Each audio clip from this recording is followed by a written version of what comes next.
आशुतोष महाराज press conference करने वाले हैं, लेकिन मेरा पहला सवाल आपसे ये, शंकराचार्य ने प्रेस कॉन्फ्रेंस करके बड़ा क्लियर कट कहा है कि आप हिस्ट्री शीटर हैं, 20 से ज्यादा मुकदमे आप पर दर्ज हैं, आपने इससे पहले भी कई आपराधिक मुकदमों में आपका नाम आया है। ऐसे में आपके द्वारा लगाए गए आरोपों को देश गंभीरता से क्यों ले? ये कहने से क्या साबित करना चाह रहे हैं? ये मैं आपको साफ साफ कहना चाहता हूं, जो ये बता रहे हैं प्रूफ तो करके दें, किसी मान्य न्यायालय का आदेश तो दिखाएं हमारे ऊपर मुकदमे हैं, हमें सजा हुई है, हमें कुछ है। ये इन्होंने एक अपने आश्रम में अपने शिष्यों के द्वारा टाइप कराकर सूची जारी करना और थाना कांडला की मोहर लगाई। इसके खिलाफ हमने 18 फरवरी को थाना कांडला, उसी थाने में जहां की सूची दिखाई है, फर्जी बनाई है, इनके खिलाफ मुकदमा पंजीकृत हो गया है। पुलिस विवेचना कर रही है, इनके ढूंढ रही है ठिकानों पर इनके शिष्य जो गायब हो गए हैं। तो मैं कहना चाहता हूं, हिस्ट्री शीटर की बात करें, हिस्ट्री शीटर तो अभिमुक्तेश्वर को बनाना चाहिए उत्तर प्रदेश पुलिस को। इनके ऊपर 8 मुकदमे हैं जिसकी सूची हम लोग जारी कर रहे हैं। 8 मुकदमे हैं और उत्तर प्रदेश का कानून नहीं, भारत का कानून कहता है किसी भी व्यक्ति के ऊपर 5 मुकदमे हो, चाहे फर्जी हो चाहे सही हो, उसको हिस्ट्री शीटर की सूची में रखा जाना चाहिए। इनका क्यों नहीं रखा है, मैं पूछना चाहता हूं। बहुत बड़ा मैं प्रश्न कर रहा हूं। ठीक है, आप उन पर उल्टे आरोप लगा रहे हैं, लेकिन ये तो बताइए, अभी मेरे शो पर बैठे हुए दिनेश फलाहारी लाइव बैठे हुए हैं, उन्होंने कहा जो केश आपने लगा रखे हैं, आपकी जटाएं जो हैं वो फेक हैं। उन्होंने कहा आपने झूठा नाम लेकर संन्यास धारण किया हुआ है, लेकिन उसके पीछे आपके सब 2 नंबर के काम चलते हैं। 20 से ज्यादा मुकदमे आप पर दर्ज हैं और वो खुद बता रहे हैं कि एक केस तो उनसे जुड़ा हुआ है जिस पर शिकायत है, पाकिस्तान के नंबर से आप खुद को फोन करवाते हैं कि आपको जो है Z+ सुरक्षा दी जाए। कैसे आपके दावों को फिर सही माना जाए? यही तो दिक्कत आ रही है, संत नहीं बोल रहे हैं। ये दिनेश शर्मा जो है मथुरा का समाजवादी पार्टी का नगराध्यक्ष रहा है।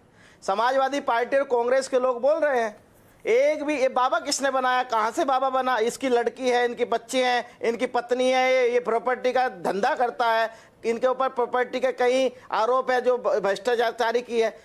असली बात ही है, दिनेश शर्मा श्री कृष्ण जन्मभूमि में पक्षकार थे हमारे साथ में। अच्छा, आपके साथ ही थे? आदम पैरवी के कारण इनका मुकदमा 10 नंबर है, उसका वो खारिज हुआ था, रजिस्ट्रेशन इन्होंने डाला है।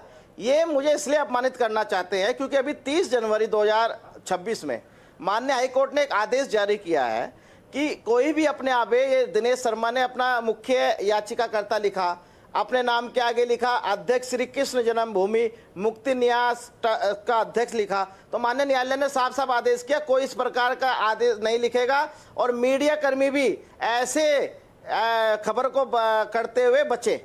इसलिए मेरे से चिढ़ रहे हैं। यदि इनका जो ये आरोप बता रहे हैं कि हम ऐसे ऐसे इन्होंने हमारे खिलाफ किया, तो क्यों नहीं मुकदमा पंजीकृत कराया, कोर्ट में चले जाते, कहीं चले जाते। खैर, मेरा मुद्दा भटकाने की बात हो रही है, मुझे चारों तरफ को घेरना चाह रहा है क्योंकि मेरा एक मिशन है, मैं टेक्निकल हूँ, श्री कृष्ण जन्मभूमि का मुख्य पक्षकार हूँ और उसकी पैरवी इन पर्सन खड़ा होकर करता हूँ अपने। नहीं, लेकिन मेरा सवाल ये है आशुतोष महाराज, मेरा सवाल ये, आप इतने बड़े आदमी हो गए हैं आप उत्तर प्रदेश में कि पूरा उत्तर प्रदेश आपके पीछे पड़ गया है, पूरा संत समाज आपके पीछे पड़ गया है।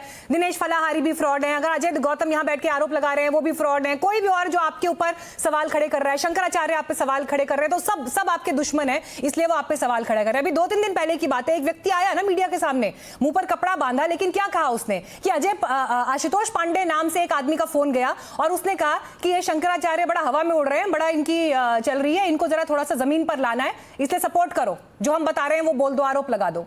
तो लोग आ रहे हैं ना, मीडिया के सामने आ रहे हैं, पुलिस पे शिकायत दे रहे हैं। बताना चाहता हूं ये कौन है जो क्यों ये लोग आपके खिलाफ है? ये मुंह पे कपड़ा क्यों पहना हुआ है? ये लड़की तो नहीं है ना, ये है, ये वाली पार्टी भी नहीं है, तो क्यों नहीं ओपन हो रहा है? इसका चेहरा क्यों छुपाया गया है? यदि उसने हमको कॉल किया है तो कॉल डिटेल साबित करे। तो कह रहे हैं ना आपसे जान का खतरा है, कोर्ट में जाए, मेरे खिलाफ कहाँ मिला है मुझसे, वो कोई एविडेंस तो देना पड़ेगा ना। जैसे हमने एविडेंस दिया है अभिमुक्तेश्वर और अन्य अभियुक्तों के खिलाफ, माननीय न्यायालय में दिया है, पुलिस ने नहीं सुनी हमारी, हम न्यायालय गए, न्यायालय ने हमारी बात देखी, सीढ़ियां देखी, सब कुछ देखा है, जब भी तो मुकदमा दर्ज हुआ है। ये भी चले जाए, यदि मैंने ऐसा अपराध किया है,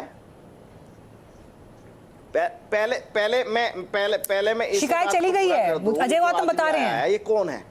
ये अभिमुक्तेश्वर का चेला जो उप मुख्यमंत्री रहा है, उसका चेला MLC है, सजानपुर का रहने वाला। वह मेरे संगठन में ब्राह्मण सभा में जब मैं राष्ट्रीय अध्यक्ष था, मेरे साथ काम किया है। इन्होंने अपने अभिमुक्तेश्वर से मिलकर उस व्यक्ति को लेके आए, पैसे के बल पे लाए हैं। उसकी यदि मेरे खिलाफ कोई एविडेंस है तो एसएसपी शाहजहांपुर के पास क्यों नहीं गए, एसएसपी बनारस के पास क्यों नहीं गए? अभिमुक्तेश्वर क्या पुलिस अधिकारी है? वह तो एक कुकर्मी है, वह तो खुद दर दर भटकेगा, जेल की यातना काटेगा, जिसने इतने बड़े कुकर्म किए। छोटे छोटे नाबालिग बच्चे हमारे बटुक हैं, उनके साथ अत्याचार किया है। नहीं, ऐसे लोग आपको सबूत क्या है आपके अधिकारी के पास जाइए आप। सबूत क्या है? बार बार एक कथित सीडी का जिक्र आ रहा है, आप लोग कह रहे हैं 8 से 9 सीडी आपके पास हैं। कहां से वो सीडी आपके पास आ गई? कैसे वो सीडी आपके पास पहुंच गई? ये बटुक ब्राह्मण जो है वो आपके ही पास क्यों पहुंचे? भाई शंकराचार्य तो बड़ा क्लियर कट कह रहे हैं कि ना हम उनसे जीवन में कभी मिले, ना वो हमारे गुरुकुल में आए, ना हमारे क्षेत्र में वो रहते हैं, हरदोई के रहने वाले हैं। तो आप कहां से पकड़ कर लाए और आपके पास ही क्यों आए? वो किसी और के पास क्यों नहीं गए? वो आप ये बताइए, आज से पहले क्यों नहीं ये सारी बातें आई? जब हमने अभिमुक्तेश्वर के खिलाफ सारे सबूत दे दिए, जब ये बातें, किस अधिकारी की बात कर रहे हैं आप? उस अधिकारी की जिसने मुझे जेल में भेजने का काम किया है 2017 के में, मुझे जेल में सड़ाने का काम किया है। उस अधिकारी की बात कर रहे हैं ना, जिसने मुझे माघ मेले में, मेला कुंभ में मुझे सुरक्षा नहीं दिया, उस अधिकारी की बात कर रहे हैं। उस अधिकारी की बात कर रहे हैं। यदि वो यहाँ पर अधिकारी है तो क्यों नहीं मेरा मुकदमा दर्ज हुआ? मेरे संबंध है, क्यों नहीं मुझे सुरक्षा दे रहे हैं लोग? इतनी बड़ी घटना होने के बाद अब आपको बता दें, उस अधिकारी ने मेरे पर जेल भिजवाया था, जिसमें मुझे माननीय न्यायालय से स्टोर न्याय मिल गया है, दोष मुक्त हो गया है। वह एक एआई के द्वारा फोटो बनाया गया है। आपको फोटो में ही साफ देख लीजिए, नाड़ अलग जोड़ दी गई, फोटो अलग। जरा फोटो भी स्क्रीन पे दिखा दीजिएगा एक बार, केक काटने वाली। फर्जी है, ये षड्यंत्र है, और षड्यंत्र अब चलने वाला नहीं है, अब कलयुग का अंत है। हम ऐसी सजा, ऐसे साक्ष्य हमने माननीय न्यायालय में और सभी जगह दे दिए हैं, अब इनको सजा के अलावा कुछ नहीं होगा।